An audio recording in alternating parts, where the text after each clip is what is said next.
Assalamualaikum warahmatullahi ta'ala wabarakatuh. Alhamdulillah. Assalatu wassalamu ala rasulillah Sayyidina wa maulana Muhammad ibn Abdullah wa ala alihi wa ashabihi wa man tabi'a hudahu wa walah, amma ba'du. Para sahabat yang dirahmati oleh Allah subhanahu wa ta'ala, umat Islam diakui mengenal 25 nabi dan rasul. Salah satunya adalah Nabi Nuh alaihi salam.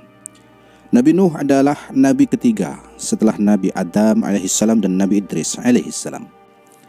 Di dalam kitab Ibnu Katsir, kisah para nabi menyebutkan bahwa Nabi Nuh merupakan keturunan ke-9 dari Nabi Adam alaihi salam. Oleh karena itu, jarak waktu antara Nabi Adam dan Nabi Nuh menurut riwayat sahih ahli sejarah Islam adalah selama 10 abad. Banyak kisah tentang Nabi Nuh yang dapat diceritakan. Salah satunya adalah kisah tentang Bahtera Nuh. Bahtera Nuh merupakan kapal terbesar dan pertama yang pernah dibuat oleh manusia. Kisah ini menjadi salah satu bukti dari mukjizat Allah subhanahu wa ta'ala yang diberikan kepada Nabi Nuh alaihissalam dan pengikutnya saat terjadi malapetaka dahsyat yang menghancurkan dunia beserta isinya, kecuali hanya umat Nabi Nuh alaihissalam yang taat. Bahtera atau kapal Nuh dibangun atas perintah Allah subhanahu wa ta'ala sebagai sarana untuk menyelamatkan umat manusia dan hewan dari bencana air bah yang diutus sebagai hukuman atas kefasikan dan kesesatan umat manusia pada masa itu. Nabi Nuh dan keluarganya bersama para pengikutnya, termasuk hewan-hewan yang dipilih, naik ke dalam bahtera dan menghabiskan waktu selama 40 hari dan 40 malam mengarungi gelombang air bah yang dahsyat itu. Setelah air bah mereda dan daratan kembali muncul, Bahtera Nuh berlabuh di Gunung Judi dan umat Nabi Nuh serta hewan-hewan selamat dari bencana tersebut. Kisah Bahtera Nuh menjadi simbol kesetiaan dan kepercayaan pada Allah subhanahu wa ta'ala serta perintahnya kepada umat manusia. Pada masa itu, kaum Nuh menjadi sangat tercela dan menyimpang dari jalan yang diberikan oleh Allah subhanahu wa ta'ala. Sebelumnya, umat manusia selalu taat dan mengikuti ajaran para nabi sebelumnya, seperti Nabi Adam dan Nabi Idris. Namun, pada masa Nabi Nuh, umatnya kembali melakukan perbuatan ingkar dengan meniru orang-orang terdahulu, dengan menganggap patung sebagai Tuhan dan akhirnya menyembah patung-patung tersebut sebagai Tuhan mereka. Keingkaran dan penyimpangan ini menyebabkan umat manusia di zaman Nabi Nuh semakin jauh dari jalan Allah subhanahu wa ta'ala dan semakin merosot moralitasnya. Nabi Nuh berusaha mengajak mereka kembali kepada Allah subhanahu wa ta'ala dengan menyampaikan risalahnya. Namun kaum Nuh enggan mendengar seruan Nabi dan semakin merajalela dalam perbuatan kejahatan dan dosa.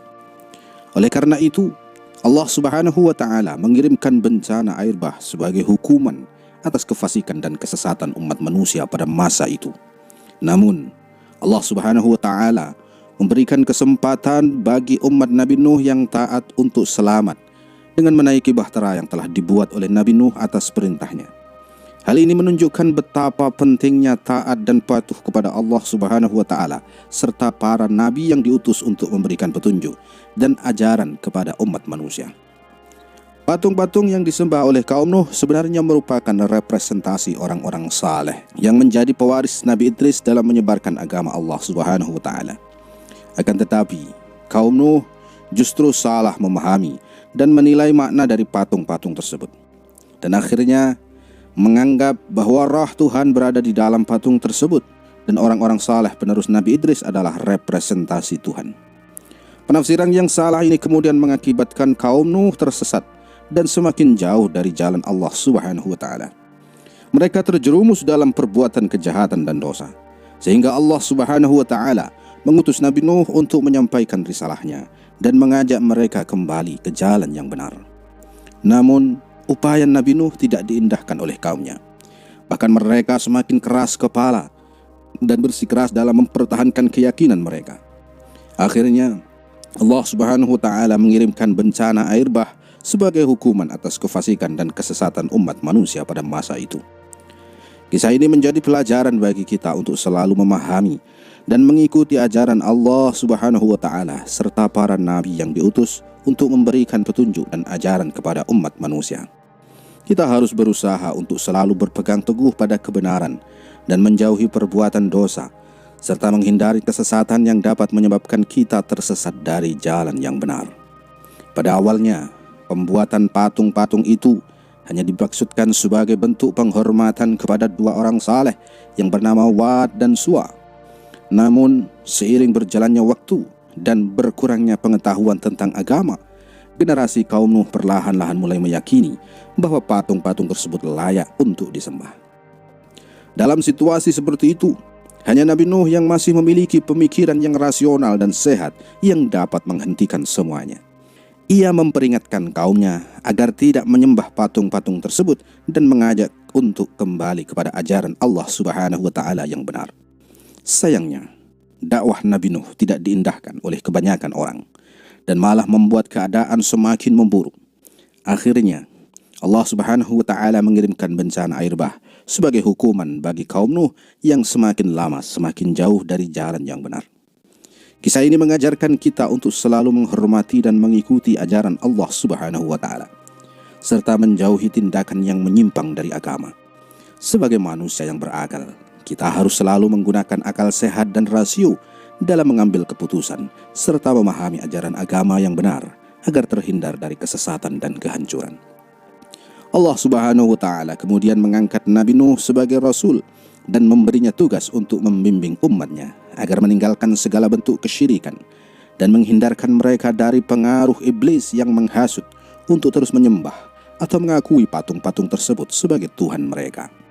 Tugas Nabi Nuh adalah untuk membimbing mereka agar kembali ke jalan yang benar dan dirahmati oleh Allah Subhanahu wa Ta'ala. Sebagai Rasul, Nabi Nuh menerima wahyu dari Allah Subhanahu wa Ta'ala dan memberikan nasihat serta peringatan keras kepada kaumnya untuk berbalik dari kesesatan dan kembali ke jalan yang benar. Namun, sayangnya, kebanyakan dari mereka tidak mendengarkan dan memilih untuk tetap dalam kesesatan mereka. Allah Subhanahu wa Ta'ala kemudian mengirimkan bencana air bah sebagai hukuman kepada kaum Nuh yang tak mau bertaubat dan memperbaiki keadaan. Hanya Nabi Nuh beserta keluarganya dan beberapa orang yang taat yang selamat dari bencana tersebut. Hal ini menjadi pelajaran bagi kita untuk selalu mendengarkan nasihat para rasul dan menjauhi segala bentuk kesyirikan agar kita tidak terjerumus dalam kesesatan dan mendapatkan rahmat Allah Subhanahu wa Ta'ala. Nabi Nuh memang merupakan nabi yang istimewa, dan hal ini terbukti dengan disediakannya surat khusus untuk beliau dalam Al-Quran. Surah tersebut bernama Surat Nuh, yang merupakan surat ke-71 di dalam Al-Quran setelah surat Al-Ma'arij dan sebelum surat Al-Jin. Surat ini tergolong sebagai surat Makkiyah dan terdiri dari 28 ayat. Kisah Nabi Nuh yang disampaikan dalam surah ini dimulai dengan diutusnya beliau sebagai nabi oleh Allah Subhanahu wa Ta'ala. Surah Nuh kemudian menceritakan bagaimana Nabi Nuh berusaha untuk membimbing umatnya agar kembali ke jalan yang benar dan meninggalkan kesyirikan. Namun sayangnya, kebanyakan dari mereka tidak mendengarkan dan memilih untuk tetap dalam kesesatan mereka. Surat Nuh juga menceritakan bagaimana Nabi Nuh membangun bahtera atas perintah Allah Subhanahu wa Ta'ala untuk menyelamatkan dirinya dan kaum yang taat dari bencana air bah yang akan datang sebagai hukuman bagi kaum yang durhaka. Selain itu, surah Nuh juga menegaskan bahwa hanya Allah Subhanahu wa Ta'ala yang layak disembah dan diibadahi, dan bukan patung-patung atau makhluk lainnya. Dengan adanya surah Nuh ini, kita dapat mengambil pelajaran tentang pentingnya mendengarkan nasihat para nabi dan menjauhi segala bentuk kesyirikan. Kita juga dapat belajar tentang kebijaksanaan dan ketabahan Nabi Nuh dalam menghadapi tantangan dan ujian dari Allah Subhanahu wa Ta'ala. Kisah diutusnya Nabi Nuh sebagai Rasul Allah Subhanahu wa Ta'ala. Menurut ahli sejarah yang diakui keabsahannya, Nabi Nuh memiliki nama asli Abdul Ghaffar atau Yashkur. Dia adalah putra dari Lamik bin Mata. Ayah Nabi Nuh, Lamik, adalah putra dari Nabi Idris, sehingga Nabi Nuh alaihissalam adalah keturunan Nabi Idris. Dengan kata lain, Nabi Nuh adalah cucu dari Nabi Idris dan merupakan keturunan ketiga dari Nabi Idris menurut silsilah keluarganya. Sumber-sumber ini dianggap sahih dan dapat dipercaya dalam menggambarkan garis keturunan Nabi Nuh. Menurut surah Al-Ankabut ayat 14 dalam Al-Quran, Nabi Nuh tinggal di antara kaumnya selama 950 tahun. Kemudian menurut sejarah, ketika Nabi Nuh berusia 480 tahun, ia diutus oleh Allah Subhanahu wa Ta'ala menjadi Rasul melalui malaikat Jibril. Saat malaikat Jibril menghadapinya, ia memperlihatkan wajah yang sangat tampan, sehingga Nabi Nuh menjadi takjub dan bertanya. Malaikat Jibril kemudian menjawab bahwa ia adalah utusan Allah yang membawa risalah dan mengatakan bahwa Allah mengutus Nuh untuk menyampaikan pesannya kepada umat yang membangkang dan zalim. Kisah ini menunjukkan bahwa Nabi Nuh diangkat sebagai utusan Allah untuk menyampaikan pesan dan memperingatkan umatnya untuk kembali ke jalan yang benar. Hal ini juga menunjukkan bahwa malaikat Jibril merupakan perantara yang digunakan oleh Allah Subhanahu wa Ta'ala untuk menyampaikan wahyunya kepada Nabi Nuh alaihi salam. Perintah pengutusan Nabi Nuh sebagai nabi disebutkan dalam Al-Quran surah Nuh ayat pertama yang berbunyi, "Sesungguhnya kami telah mengutus Nuh kepada kaumnya dengan perintah, berilah kaummu peringatan sebelum datang kepadanya azab yang pedih." Ayat ini tidak hanya menjelaskan pengutusan Nabi Nuh, tetapi juga memberikan peringatan kepada kaumnya akan datangnya azab yang amat pedih dari Allah Subhanahu wa Ta'ala. Dalam konteks ini, Nabi Nuh diutus untuk memperingatkan umat manusia untuk kembali ke jalan yang benar dan menjauhi perilaku yang zalim dan durhaka kepada Allah Subhanahu wa Ta'ala. Surah Nuh ayat 1 dianggap sebagai salah satu sumber yang diakui dalam Islam dan dianggap sebagai sumber sahih dan dapat dipercaya dalam menggambarkan perintah pengutusan Nabi Nuh. Setelah diutus menjadi Rasul oleh Allah Subhanahu wa Ta'ala, malaikat Jibril memberikan baju kebesaran yang disebut baju mujahidin kepada Nabi Nuh. Selain itu, malaikat Jibril juga melilitkan sorban kemenangan di kepalanya dan memberinya ikat pinggang yang disebut Saiful Azmi. Setelah memberikan semua ini, malaikat Jibril memberi pesan kepada Nabi Nuh. Berilah peringatan kepada musuh Allah yang bernama Dirmashil bin Fumail bin Jij bin Kabil bin Adam alaihissalam. Nabi Nuh dengan taat mematuhi perintah malaikat Jibril dan mulai memberikan peringatan kepada kaumnya untuk kembali ke jalan yang benar. Dalam konteks ini, pakaian yang diberikan oleh malaikat Jibril memiliki makna simbolis yang menggambarkan keberanian dan tekad Nabi Nuh dalam membawa risalah Allah Subhanahu wa Ta'ala kepada umat manusia. Darmashil, ya, keturunan Nabi Adam yang keempat, adalah seorang raja dan pemimpin yang zalim pada masanya. Darmashil dikenal sebagai manusia pertama yang membuat dan meminum arak serta berjudi. Selain itu, Darmashil juga membuat baju hiasan dari emas yang pada masa itu dianggap tidak pantas digunakan oleh laki-laki. Kesombongan dan kemewahan menjadi ciri khas Darmashil yang membuatnya berpaling dari ajaran Allah Subhanahu wa Ta'ala dan melanggar perintahnya.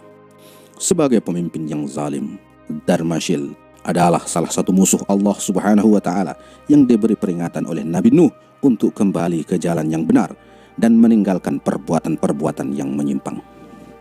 Raja Darmashil adalah seorang pemuja berhala yang menganggap 5 berhala, yaitu Wat, Siwa, Ya'uq, Yaghus, dan Nasr sebagai Tuhan. Perbuatan zalim dan ingkar Darmashil terhadap Allah membuat Nabi Nuh diutus untuk memberikan peringatan keras kepada raja tersebut. Meskipun dihadapkan pada tantangan yang besar, Nabi Nuh tetap memenuhi tugasnya dengan sungguh-sungguh. Ia berjuang untuk menyadarkan raja dan umatnya dari kesesatan, mengajak mereka kembali ke jalan yang benar, serta menyerukan penghambaan hanya kepada Allah Subhanahu wa Ta'ala. Namun, perjuangan Nabi Nuh tidak mudah. Ia mengalami berbagai rintangan dan penolakan dari raja dan umatnya yang tetap bersikeras dalam kesesatannya. Meski begitu, Nabi Nuh tetap sabar dan tawakal kepada Allah serta tidak putus asa dalam menyampaikan pesannya. Kisah dakwah Nabi Nuh yang mendapat banyak tantangan. Nabi Nuh adalah seorang nabi yang diutus oleh Allah Subhanahu wa Ta'ala untuk menyampaikan dakwah kepada umatnya agar beribadah hanya kepada Allah dan meninggalkan perbuatan zalim serta menyesatkan. Beliau khususnya berdakwah kepada keluarganya yang juga tidak luput dari perbuatan tersebut. Meskipun Nabi Nuh telah berdakwah selama 5 abad atau 500 tahun, namun hanya sedikit orang yang mengikutinya, yaitu sekitar 70-80 orang pengikut saja. Pengikut tersebut terdiri dari orang-orang biasa yang bukan berasal dari keluarga kaya, terhormat, dan berada atau keturunan terpandang.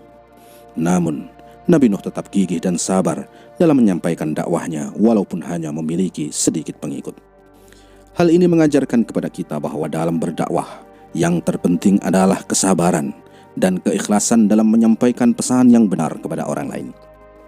Meskipun tidak banyak orang yang mendengarkan dan mengikuti, tetaplah berdakwah dengan penuh keikhlasan dan berdoa kepada Allah Subhanahu wa Ta'ala untuk membuka hati mereka agar dapat menerima pesan yang disampaikan. Kesombongan dan keangkuhan kaum Nuh yang terdiri dari orang-orang terpandang dan kaya menyebabkan mereka tidak suka berdekatan bahkan bersama-sama dengan pengikut Nabi Nuh yang miskin. Mereka menganggap bahwa derajat dan kasta mereka lebih tinggi dari pengikut Nabi Nuh yang terdiri dari orang-orang biasa. Bahkan menganggap bahwa derajat mereka juga lebih tinggi dari Nabi Nuh itu sendiri. Hal ini sangat disayangkan karena seharusnya derajat manusia tidak ditentukan oleh kekayaan atau status sosial, melainkan oleh keimanan dan amal kebaikan yang dilakukan. Nabi Nuh alaihissalam sebagai nabi yang diutus oleh Allah Subhanahu wa Ta'ala seharusnya dihormati dan diikuti oleh seluruh umat manusia tanpa memandang status sosial atau kekayaan. Namun, kesombongan dan keangkuhan kaum Nuh membuat mereka tidak mampu menerima dakwah yang disampaikan oleh Nabi Nuh, sehingga mereka tidak termasuk dalam golongan orang-orang yang mendapatkan hidayah dari Allah Subhanahu wa Ta'ala.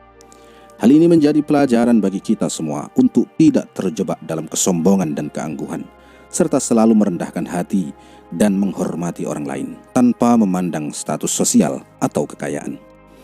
Sikap penolakan dan penghinaan terhadap Nabi Nuh dan pengikutnya yang miskin tidak hanya datang dari kaumnya saja, tetapi juga dari keluarganya. Bahkan, istri dan putranya yang bernama Kan'an secara terang-terangan menentang dan menolak ajaran Nabi Nuh. Hal yang lebih memprihatinkan adalah mereka bahkan mempengaruhi orang lain untuk tidak mengikuti ajaran Nabi Nuh alaihissalam. Sikap menentang dan mempengaruhi orang lain untuk tidak mengikuti ajaran agama yang benar sangatlah berbahaya dan dapat merugikan banyak orang. Seharusnya, sebagai umat manusia, kita harus selalu terbuka untuk menerima kebenaran, tanpa memandang dari siapa atau dari mana ajaran tersebut datang. Nabi Nuh sebagai nabi yang diutus oleh Allah Subhanahu wa Ta'ala seharusnya dihormati dan diikuti oleh seluruh umat manusia. Namun, sikap penolakan dan penghinaan yang dilakukan oleh kaum dan keluarga Nabi Nuh mengajarkan kepada kita pentingnya untuk memiliki keberanian dan keteguhan hati dalam mempertahankan kebenaran. Meskipun harus menghadapi penolakan dan hinaan dari orang lain, kita harus tetap gigih dan sabar dalam berdakwah, serta berdoa kepada Allah Subhanahu wa Ta'ala untuk membuka hati orang-orang yang menolak dan mempengaruhi orang lain untuk tidak mengikuti ajaran agama yang benar. Kaum Nabi Nuh tidak mempercayai bahwa beliau adalah utusan Allah dan meyakini Nabi Nuh hanya manusia biasa yang tidak memiliki kekuatan, kelebihan apapun, bahkan harta yang lebih banyak dibanding mereka.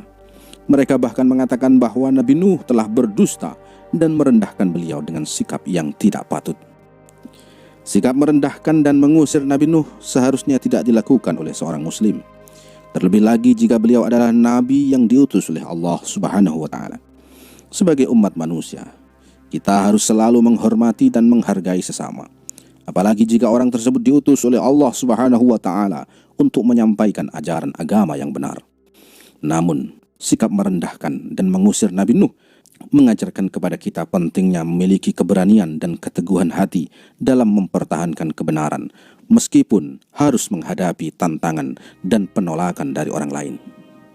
Kita harus tetap teguh dalam keyakinan bahwa ajaran yang kita sampaikan adalah kebenaran yang benar, tanpa memandang apapun yang menghalangi kita untuk menyampaikannya.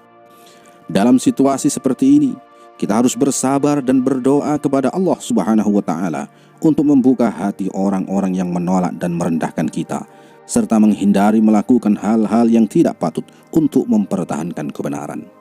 Kita juga harus selalu ingat bahwa Allah Subhanahu wa Ta'ala selalu bersama dengan hambanya yang sabar dan istiqamah dalam menghadapi cobaan dan ujian hidup.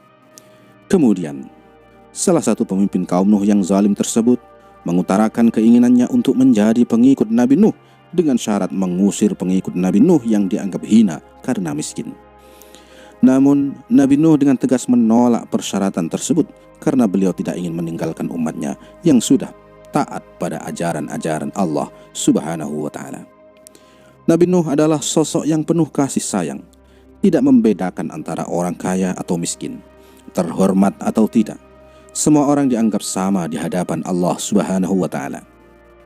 Oleh karena itu, Nabi Nuh tidak bersedia mengusir pengikutnya yang miskin hanya untuk memenuhi tuntutan kaum yang zalim tersebut. Hal ini mengajarkan kepada kita pentingnya untuk mempertahankan nilai-nilai kebenaran dan keadilan, meskipun harus menghadapi penolakan dan tantangan dari orang lain. Kita tidak boleh mengorbankan prinsip-prinsip yang kita yakini hanya untuk memenuhi keinginan orang lain. Kita juga harus belajar dari Nabi Nuh dalam menjaga hubungan dengan orang lain, tidak membedakan status sosial, kekayaan atau keturunan. Sebagai Muslim, kita harus selalu memegang teguh nilai-nilai Islam dan mengajarkannya kepada orang lain dengan cara yang bijaksana dan penuh kasih sayang. Semua orang, tanpa terkecuali, berhak mendapatkan kesempatan untuk memahami dan mengikuti ajaran Islam. Dan tugas kita sebagai Muslim adalah untuk menyampaikan dengan tulus dan ikhlas, tanpa memandang status sosial atau kekayaan seseorang. Setelah mendengar penolakan Nabi Nuh untuk mengusir pengikutnya yang miskin, para pemimpin kaum yang zalim tersebut justru merasa kesal dan menantang Nabi Nuh. Mereka meminta Nabi Nuh untuk segera mendatangkan azab sebagai bukti bahwa mereka telah berdosa dan durhaka kepada Allah Subhanahu wa ta'ala. Namun, Nabi Nuh dengan sabar menjelaskan bahwa azab tidaklah datang hanya atas permintaan manusia, tetapi semuanya atas kehendak Allah Subhanahu wa ta'ala yang maha kuasa dan maha bijaksana. Beliau juga terus berdakwah dan mengajak kaumnya untuk kembali ke jalan yang benar. Dari kisah ini kita dapat belajar tentang pentingnya kesabaran dan keikhlasan dalam berdakwah serta menjaga hubungan dengan orang lain, termasuk orang yang menentang dan memperolok kita. Kita harus selalu mengingat bahwa azab datangnya hanya dari Allah Subhanahu wa ta'ala, bukan dari permintaan manusia. Oleh karena itu, sebagai umat Islam, kita harus tetap sabar dan terus mengajak orang lain ke jalan yang benar, tanpa merendahkan atau menghina orang lain, meskipun mereka menentang kita. Kita juga harus selalu mengandalkan kekuatan Allah Subhanahu wa ta'ala dalam menghadapi tantangan dan cobaan hidup. Dalam situasi apapun, kita harus yakin bahwa Allah Subhanahu wa ta'ala selalu bersama kita dan akan memberikan bantuannya kepada kita, asalkan kita senantiasa berusaha dengan sungguh-sungguh dan tulus ikhlas untuk menjalankan ajarannya. Nabi Nuh alaihissalam memohon kepada Allah Subhanahu wa ta'ala untuk memberi petunjuk pada kaumnya yang membangkang. Namun, setelah berulang kali mencoba untuk membimbing mereka, beliau Nabi Nuh merasa putus asa dan memohon agar Allah segera memberikan azab kepada kaum yang durhaka itu. Allah Subhanahu wa ta'ala kemudian mengabulkan permintaan Nabi Nuh dan menurunkan azab kepada mereka. Azab itu datang dalam bentuk banjir yang melanda seluruh bumi. Air bah tersebut memusnahkan seluruh makhluk hidup kecuali Nabi Nuh dan pengikutnya yang selamat bersama dalam bahtera yang dibuat atas perintah Allah. Kaum Nabi Nuh yang telah durhaka pun binasa. Kisah Nabi Nuh dan kaumnya menjadi peringatan bagi manusia agar selalu berada di jalan yang benar dan mengikuti perintah Allah. Itulah pentingnya taat pada agama dan meninggalkan sifat sombong serta merendahkan orang lain. Kisah pembangunan dan mukjizat bahtera Nabi Nuh alaihissalam. Sebelum azab Allah yang amat pedih dan berat ditimpakan kepada Nabi Nuh alaihissalam berupa banjir bandang yang menenggelamkan dunia, Allah Subhanahu wa ta'ala memberikan petunjuk sekaligus mukjizat kepada Nabi Nuh, yaitu diperintahkannya oleh Allah Subhanahu wa ta'ala untuk membangun sebuah bahtera yang sangat besar dan kuat. Bahtera yang mampu menampung pengikut dari kaum Nuh yang taat dan beriman kepada Allah Subhanahu wa ta'ala. Kisah Nabi Nuh bagian ini memberitahu kita tentang seberapa peduli Allah Subhanahu wa ta'ala kepada umatnya. Setelah mendapat petunjuk dan perintah, segera Nabi Nuh dan kaumnya yang taat membuat bahtera. Bahtera tersebut terbuat dari kayu jati. Pembuatan bahtera tersebut memerlukan waktu yang cukup lama, yakni sekitar 40 tahun, hingga bahtera tersebut dapat digunakan. Selama proses pembuatan bahtera itu pula, kesabaran Nabi Nuh terus diuji berupa cemoohan dan hinaan dari kaumnya yang zalim. Kaum Nabi Nuh yang zalim menganggap bahwa pekerjaan pembuatan bahtera tersebut merupakan pekerjaan sia-sia dan pekerjaan orang gila. Mereka menganggap tidak ada gunanya membangun bahtera di atas bukit gurun pasir yang tandus. Jangankan banjir, hujan pun tidak ada yang turun. Akan tetapi, Nabi Nuh dan pengikutnya terus membangun bahtera tanpa mempedulikan hinaan dan cemoohan kaumnya. Menurut Ibnu Abbas rahimahullah ta'ala, seorang Taif yang memiliki pengetahuan yang amat luas menyatakan bahwa bahtera Nuh ini memiliki ukuran panjang seluas 1.200 hasta atau sekitar 550 meter dan lebar 600 hasta atau sekitar 275 meter. Bahtera tersebut terdiri dari 3 tingkat, yakni tingkat pertama diperuntukkan khusus untuk hewan-hewan, tingkat kedua untuk pengikut Nabi Nuh, dan tingkat ketiga untuk bangsa burung. Desain bahtera di bagian atasnya ditutup dengan penutup kayu agar seluruh penumpang dan isinya nantinya aman dan selamat ketika Allah melimpahkan azab kepada kaum Nuh yang durhaka kepada Allah Subhanahu wa Ta'ala. Dinding bahtera dibuat sekuat mungkin untuk menahan derasnya air banjir yang akan membinasakan seluruh umat manusia yang zalim dan tidak beriman kepada Allah Subhanahu wa Ta'ala. Kemudian Nabi Nuh juga berdoa dan memohon kepada Allah Subhanahu wa Ta'ala agar nantinya setelah azab diturunkan, Allah tidak membiarkan seorang dari kaum maupun pemimpin yang zalim tersebut selamat dan tetap tinggal di muka bumi. Nabi Nuh tidak ingin nantinya mereka yang selamat akan kembali menyebabkan banyak umat manusia yang tersesat, berbuat maksiat, dan akan lebih zalim lagi. Kemudian, setelah bahtera Nuh selesai dibangun, Allah memerintahkan Nabi Nuh untuk bersiap-siap dan mengumpulkan umatnya serta perbekalan selama akan terjadinya banjir. Allah memberikan tanda berupa munculnya air dari dalam tanur atau sebuah oven tradisional di dapur rumah Nabi Nuh. Hingga bila dimasukkan ke dalam logika, tidak mungkin sebuah oven dapat mengeluarkan sumber air. Datangnya azab bagi kaum Nabi Nuh yang zalim. Maka suatu hari ketika tanur di dalam dapur Nabi Nuh menunjukkan tanda-tanda keluarnya air, Nabi Nuh kemudian segera mempersiapkan diri dan membuka bahteranya. Nabi Nuh mengumpulkan umatnya yang beriman untuk segera melindungi diri dan masuk ke dalam bahtera. Nabi Nuh juga membawa segala jenis binatang berpasang-pasangan, mulai dari binatang buas, burung, gajah, sapi hingga semut. Pada hari itu pula malaikat Jibril turun ke bumi dan membantu Nabi Nuh mengumpulkan serta menggiring setiap 2 binatang yang berpasangan agar nantinya setelah azab melanda seluruh dunia dan menenggelamkan daratan beserta isinya, setiap spesies binatang tidak punah dan bisa berkembang biak untuk generasi umat manusia selanjutnya. Peristiwa ini juga sudah dijelaskan di dalam Al-Quran. Menurut beberapa riwayat, hewan yang pertama kali dinaikkan adalah sepasang burung kakak tua, sedangkan hewan terakhir yang dinaikkan adalah sepasang keledai. Iblis ikut bergelantungan agar bisa masuk ke dalam bahtera Nuh dan mengganggu umat Nabi Nuh yang taat agar tidak masuk ke dalam. Peristiwa ini sudah tertulis dalam Al-Quran surat Hud ayat 40. Istri dan putra Nabi Nuh, Kan'an, tidak beriman, bahkan turut serta mencemooh bahtera Nabi Nuh sehingga mereka tidak ikut menaiki bahtera. Hanya ada sekitar 80 orang mukmin yang masuk ke dalam bahtera. Allah Subhanahu wa Ta'ala dengan kuasanya telah mengatur segalanya sehingga agar hewan ternak tidak dimangsa oleh hewan buas. Allah menurunkan demam kepada hewan buas tersebut hingga naluri buasnya turun. Setelah semua pengikut Nabi Nuh dan hewan-hewan masuk ke dalam bahtera, lalu pintu masuk dan seluruh pintu bahtera pun ditutup. Dengan kuasa Allah Subhanahu wa Ta'ala, pemilik langit dan bumi, maka turunlah air hujan dari langit dan memerintahkan bumi mengeluarkan air dari berbagai penjuru dan celah-celah bumi. Seluruh celah bumi seolah seperti mata air yang mengeluarkan air dengan sangat deras tanpa hentinya. Air hujan yang sangat deras terjadi dan belum pernah terjadi selama bumi diciptakan, termasuk pula sesudahnya sampai sekarang. Tidak pernah terjadi hujan deras dengan begitu hebatnya. Air laut kemudian bergejolak dan ombak dahsyat menerpa serta menyapu bumi beserta isinya. Dalam sekejap saja, debit air semakin meninggi dan terjadilah air bah yang begitu dahsyatnya yang membanjiri bumi. Seluruh permukaan bumi dipenuhi dengan air sehingga seluruh isinya tenggelam bersama kaum Nuh yang zalim. Bumi tenggelam dalam air sampai permukaan bumi tertinggi untuk pertama kalinya dan tidak pernah terjadi lagi sampai saat ini.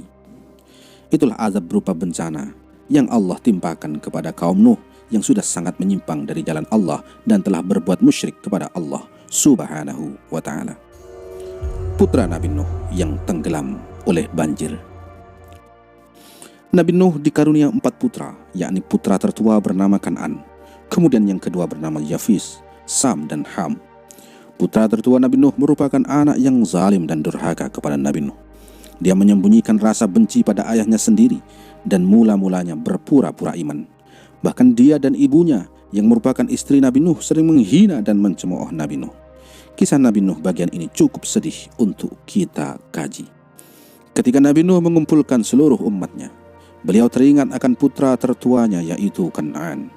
Beliau meminta agar Kan'an naik ke bahtera bersama pengikutnya yang lain. Namun dengan angkuhnya, Kan'an menolak dan tetap pada pendiriannya, tidak ingin beriman kepada Allah Subhanahu wa ta'ala. Oleh karenanya, Kan'an termasuk golongan orang-orang yang merugi dan tidak diselamatkan oleh Allah Subhanahu wa ta'ala. Ketika air bah sudah mulai meninggi, Nabi Nuh sebagai seorang ayah terus membujuk sang anak agar menaiki bahtera dan berkata, "Hai anakku, naiklah ke kapal ini agar engkau selamat dari azab Allah dan janganlah engkau masuk ke dalam golongan orang kafir." Ini persis seperti di dalam Al-Quran surat Hud ayat 43. Akan tetapi, Kan'an justru menganggap bahwa bencana tersebut merupakan peristiwa alam biasa. Kan'an menjawab, "Aku akan mencari perlindungan ke gunung yang dapat memeliharaku dari air bah." Dan dijawab pula oleh Nabi Nuh, "Tidak ada yang melindungi hari ini dari azab Allah selain Allah saja yang Maha Penyayang." Percakapan Nabi Nuh dan Kan'an tersebut termuat di dalam Al-Quran surat Hud ayat 43. Banjir kemudian semakin meninggi dan Kan'an tetap tidak mau masuk ke dalam kapal dan ingin menyelamatkan diri dengan cara berenang menuju puncak gunung yang belum tersentuh air. Kan'an menganggap bahwa air tidak akan sampai ke puncak gunung tersebut. Namun, dugaannya ternyata salah. Air banjir bahkan menenggelamkan puncak gunung tertinggi sekalipun. Di sela percakapan antara keduanya, muncullah gelombang besar yang memisahkan antara bahtera Nabi Nuh dengan Kan'an. Seketika Kan'an lenyap dari penglihatan Nabi Nuh. Nabi Nuh berusaha mencari keberadaan putra sulungnya, akan tetapi sia-sia. Sebagai seorang ayah dan darah dagingnya, beliau sangat sedih karena putra yang amat disayanginya tenggelam oleh azab Allah Subhanahu wa ta'ala. Pada saat Kan'an tenggelam, Nabi Nuh sempat memohon kepada Allah agar putranya diselamatkan karena Nabi Nuh mengingat bahwa Allah telah menjanjikan keselamatan bagi seluruh keluarganya. Nabi Nuh kemudian bertanya-tanya mengapa putranya tidak selamat dari azab tersebut, dan Allah menjawab bahwa putranya telah durhaka dan bukan termasuk keluarga yang dijanjikan Allah untuk selamat. Percakapan antara Nabi Nuh dan Allah Subhanahu wa ta'ala dimuat dalam surat Hud yang artinya, "Ya Tuhanku, sesungguhnya anakku termasuk keluargaku, dan sesungguhnya janji engkau itulah yang benar, dan engkau adalah hakim yang seadil-adilnya." Surat Hud ayat 45. Kemudian Allah pun menjawab, "Hai Nuh, sesungguhnya dia bukanlah termasuk keluargamu yang dijanjikan akan selamat. Sesungguhnya perbuatannya perbuatan yang tidak baik. Sebab itu, janganlah kamu memohon kepadaku sesuatu yang kamu tidak mengetahui hakikatnya. Sesungguhnya aku memperingatkan kepadamu supaya kamu jangan termasuk orang-orang yang tidak berpengetahuan." Surat Hud ayat 46. Nabi Nuh kemudian menyadari kesalahannya dan segera memohon pengampunan kepada Allah Subhanahu wa ta'ala. Nabi Nuh kemudian mengikhlaskan kepergian putra dan istrinya yang zalim serta seluruh umatnya yang tidak percaya kepadanya dan lebih memilih menyembah berhala yang merupakan perbuatan musyrik yang sangat tidak disukai oleh Allah Subhanahu wa ta'ala. Selamatnya bahtera Nuh beserta seluruh isinya dari azab Allah Subhanahu wa ta'ala. Sementara Allah menenggelamkan seluruh permukaan bumi dari manusia, pohon, bahkan sampai melebihi puncak gunung, Allah Subhanahu wa ta'ala memberikan perlindungan dan memelihara bahtera Nabi Nuh yang berlayar selama 150 hari di lautan tanpa batas, sampai air banjir mereda bersama umat mukmin yang beriman di dalamnya. Kapal terus berlayar hingga kaum Nuh yang zalim tidak tersisa. Setelah seluruh kaum Nuh yang zalim tenggelam, kemudian Allah memerintahkan bumi menghisap seluruh air dan memerintahkan langit menghentikan hujan deras yang begitu dahsyat tersebut. Maka surutlah air bah yang telah menenggelamkan bumi dan tidak menyisakan satupun kaum Nuh yang zalim selamat dari satu-satunya bencana terbesar dan terdahsyat yang pernah terjadi di bumi Allah. Setelah air banjir surut, bahtera Nabi Nuh kemudian terdampar di Gunung Judi. Di sanalah pengikut Nabi Nuh beristirahat dan memulai kehidupan baru yang damai dan bertakwa kepada Allah Subhanahu wa Ta'ala. Banyak perselisihan pendapat yang terjadi mengenai letak Gunung Judi, karena beberapa sumber mengatakan bahwa Gunung Judi yang dimaksud berada di Armenia. Ada yang mengatakan di Irak atau di Turki. Kisah setelah banjir dan keturunan Nabi Nuh alaihi salam. Setelah bahtera mendarat, keluarlah Nabi Nuh beserta ketiga putranya yang bertakwa dan seluruh pengikutnya yang berjumlah 80 orang. Kemudian turun juga hewan-hewan yang selamat. Di gunung inilah terjadi kehidupan baru dengan seluruh umat yang taat dan beriman kepada Allah Subhanahu wa Ta'ala, serta jauh dari perbuatan tercela, musyrik dan durhaka kepada Allah Subhanahu wa Ta'ala. Menurut riwayat, dikisahkan bahwa seluruh pengikut Nabi Nuh yang selamat dalam bahtera Nuh tersebut akan wafat dan tidak menyisakan keturunan satupun. Hanya putra-putra Nabi Nuh, yakni Yafith, Sam, dan Ham yang memiliki keturunan. Hingga didapatkan kesimpulan bahwa seluruh umat manusia di muka bumi sekarang ini merupakan keturunan anak Nabi Nuh yang terbagi menjadi 3 turunan. Yafith melahirkan keturunan bangsa Rum atau Romawi dan kini berkembang pesat menjadi bangsa Eropa. Sam dan keturunannya yang merupakan asal-usul lahirnya bangsa Arab yang kini mendiami wilayah Arab dan Timur Tengah di benua Asia Barat. Serta putra terakhir yaitu Ham menghasilkan keturunan bangsa Habasyah yang kini merupakan keturunan bangsa Afrika yang mendiami wilayah benua Afrika. Sekian pembahasan kisah Nabi Nuh. Semoga membawa manfaat bagi kalian semua. Amin ya rabbal alamin. Wallahu a'lam bissawab. Wassalamualaikum warahmatullahi wabarakatuh.